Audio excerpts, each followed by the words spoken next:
ಗೊತ್ತಿಲ್ಲದೆ ಹೆಂಗ್ ತಪ್ಪು ಅಂತ ಹೇಳ್ತೀರಿ ನೀವು?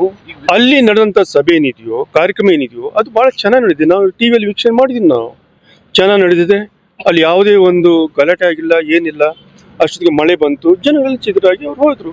ಅಲ್ಲಿ ಯಾವುದೇ ಒಂದು ನೋವು ಆಗಿಲ್ಲ, ಏನೂ ಆಗಿಲ್ಲಲ್ಲ. ಇದನ್ನ ಮಾಡಿದ್ರು ಯಾರು? ಆ ಕ್ಲಬ್ಗೆ ಸಂಬಂಧಪಟ್ಟವ್ರು ಮಾಡಿರುವಂತಹದ್ದು. ಅವ್ರು ಕರೆದಿರ್ತಕ್ಕಂಥ RCB ಅವ್ರು ಕರೆದಿರ್ತಕ್ಕಂಥ ಕಾರ್ಯಕ್ರಮ ಇದು. ಅವ್ರು ಸಂಪೂರ್ಣ ಇರ್ತಕ್ಕಂಥ ಹೊಣೆ ಅವ್ರು ಹೊರಬೇಕಾಗ್ತದೆ.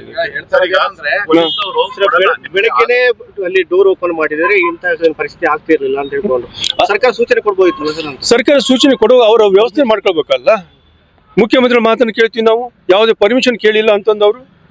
ಆ ರೀತಿಯಲ್ಲಿ ಯಾವುದೇ ಪರ್ಮಿಷನ್ ತಗೊಳ್ದೇನೆ, ಪೂರ್ವ ನಿಯೋಜಿತ ಸಿದ್ಧತೆ ಮಾಡ್ಕೊಳ್ದೇನೆ ಈ ತರ ಅಮಾಯಕರ ಬಲಿಯನ್ನು ತಗೊಂಡಿದ್ದವರು ಅವರು ಇದಕ್ಕೆ ಸಂಪೂರ್ಣ ಹೊಣೆಗಾರ ಅನ್ನೋಂತ ಮಾತ್ರ ಹೇಳಕ್ ಬಯಸ್ತಾರೆ. ಇಲಾಖೆ ಅವರು ಭದ್ರತೆ ಕೊಡಕ್ಕೆ ಆಗಲ್ಲ ಅಂತ ಹೇಳಿದ್ರು ಸಹಿತ ಅಷ್ಟು ಒತ್ತಾಯ ಮಾಡಿ ಆ ಕಾರ್ಯಕ್ರಮ ಮಾಡುವಾಗ ಈ ತರಾತುರಿಯಲ್ಲಿ ಮಾಡಿದಾರಲ್ಲ, ಅವ್ರು ಏನ್ ಹೇಳ್ಬೇಕು ನೀವೇ ಹೇಳಿ. ಅವ್ರು ಪೊಲೀಸ್ ಇಲಾಖೆ ಖಾಸಗಿ ಕಾರ್ಯಕ್ರಮವನ್ನ ಸರ್ಕಾರದ ಕಾರ್ಯಕ್ರಮ ಅಂತ ಹೇಳಿ ಅಲ್ಲಿ ಕಾರ್ಯಕ್ರಮ ಮಾಡಿದ್ರು, ಇದು ತಪ್ಪು ಅನ್ನೋದನ್ನ ನೋಡಿ.